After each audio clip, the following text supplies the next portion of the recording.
نشر شد، میتونین بیننده باشین. البته سرک کارت پروان الا سرای شمالی کابل هست. خب دوستان عزیز، قصد اصلی ما این پایه های موانعش باز تازه نصب کردن دیگه. اینجا که اون موترها قدر زیاد نمیره، اون خطای زرد بین سرک معلوم است. دوستان عزیز، در ویدیو قبلی هم من گفتم، دی هم میگم، از اکثر گوندر دستم بر اساس مستندردهای جهانی ساخته شده.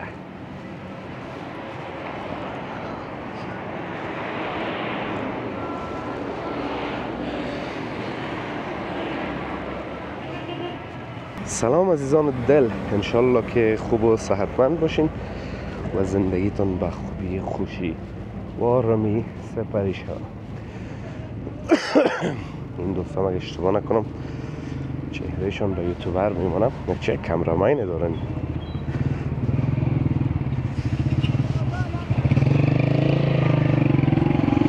پیاده روهای پر از خاک دیگه دوستان عزیز کم کم تبدیل شده میره به سرک های پیشرفته دیگه. کار میبینین که جریان داره. ویدیوی از این کار دوستان عزیز نشر شد، میتونین بیننده باشین.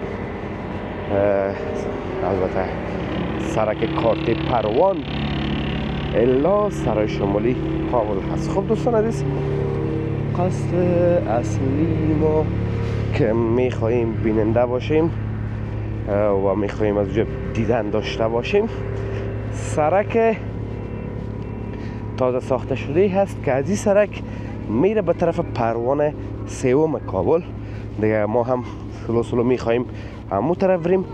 ویدیو خوب جالب است و این سرک دوستان عزیز از همون سرک های مقبول زیبای کابل است که بعد از اینکه ما ویدیوهایش در صفحه فیسبوک ما نشر کردیم دیگه همه متوجه شد که واقعا چه جای است و چه سرک ساخته شده و چقدر زیبا و چقدر استانداردش خوب رعایت شده. با این حال بعد از دوستا در کامنت های همون ویدیو شکایت کردن و ویدیو دوستان عزیز بسیار ویو گرفت. شکایت کردن که چرا موتروانا بی قانونی میکنن، چرا در دست خود نمیره. بعد از او شارواله کابل تصمیم به این گرفت یا اون کسی که مسئول است که بین نتیجه پایه های موانع بگذاره که موترها فقط در دست خود حرکت کرده بتونن دیگه.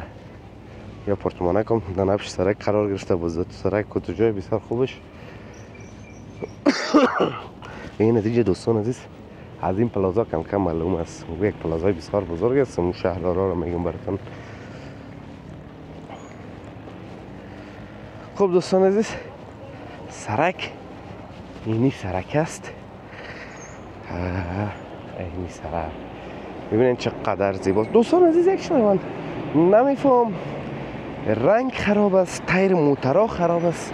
چی خراب است واقعا که یک ماه شاید یک ماه شوه یا زیادتر از رنگ انداختن میشه. با مدرد دوستان عزیز از خطکشی سرک میشه. اون خطای بین سرک هم زرد است که اصلا معلوم نمیشن دوستان عزیز، بسیار زود سیاه میشن دیگه. نمیفهم که مشکل از چی هست. از تایر موترها هوا خوب گرم نیست که فکر کن تایر موترها و قضیات سیاه شوند که سرک کنن، یا موترها مقدر در این سرک تو تیز زیاد نمیرن که یک دفعه بریک بگیرن و بلخشن بازم در سر خط باشه کور سیاه کنن دیگه. نمیفهم که چی دلیل است، بسیار زود این خطا سیاه میشه. نقشه که دوستان عزیز پیاده رو زدن ببینین چه نقشه که داره، تو چیای سیاه گرفته شده، سفید ببخشین، سنگای سفید باز دبایشون تو خط سرخ گذر. ببینین چطور که طفلای خود ساتیری داره برده و غرشان و فک خریده. الهی که همیشه هم تو خانواده ها خوش و خوشحال باشن. ببینید دوستان از چک سرکه که زیبای ساخته شده چقدر مقبول است.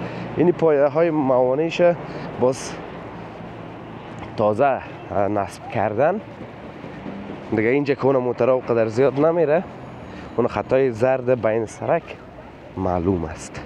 دوستان عزیز، در ویدیو قبلی هم من گفتم، دی هم میگم، از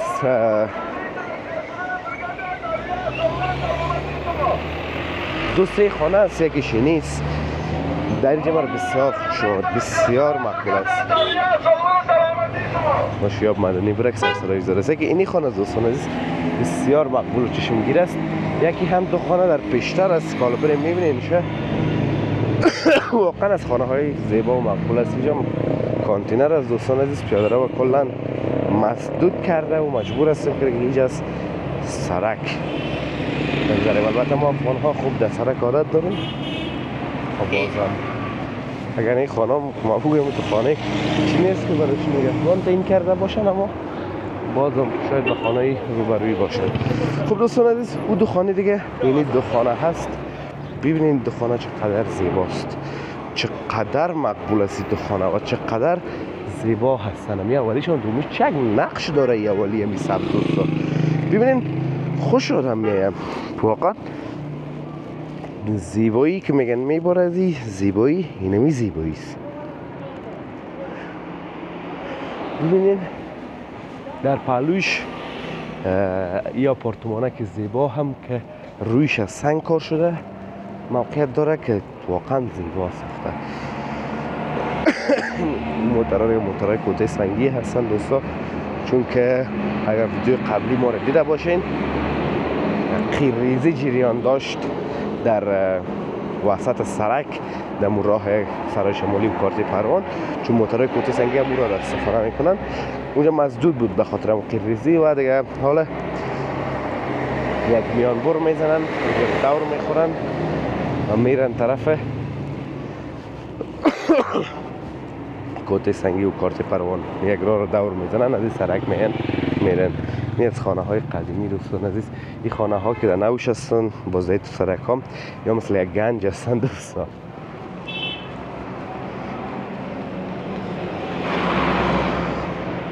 این سرک واقعا بسیار خوب شمار شده دوستان عزیز، بسیار عالی هست.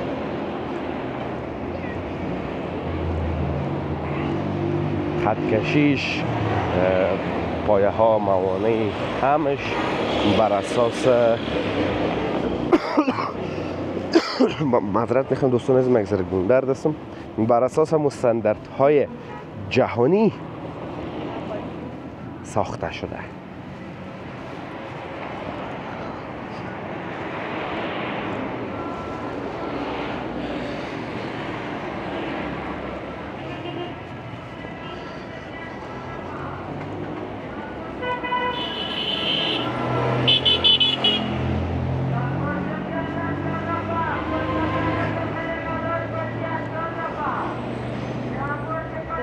یگانه چیزی که دوستان عزیز من فکر میکنم که شاید دیگه کشورها را ما ندیدیم، شاید باشن شاید نه، اما در افغانستان مرا خوش میاد ایست که همین پیاز و کچالو و بعد از چیزهای ضروری دیگه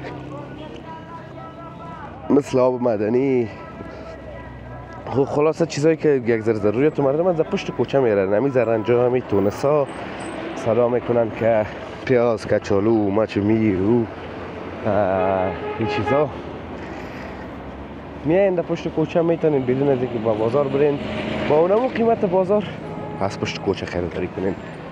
این شاید یکی از مزیت هایی باشه که افغانستان داره. خب هم به کسای دوستان عزیز که این کار را میکنن برشان خوب است، چون میتونن هم زودتر بفروشن و هم فایده یک ذره خوبتر بگیرن، چون در دکان کرایه راست و دیگه است. اینا یک ذره این دارن زنان شون فکر نکنم قدر تیل بخوره میخوره، از ضرر خوره داره، اما نسبت به اینکه میتونن زودتر بفروشن، خب اگه یک پر کنن زرنج خوره یا تونس خوره میتونن تا دیگر رو خلاص کنن. یک دکان هم این کار نمیتونن، بنابراین به اون فایده است، به کسایی که پشت کوچه هم میارن.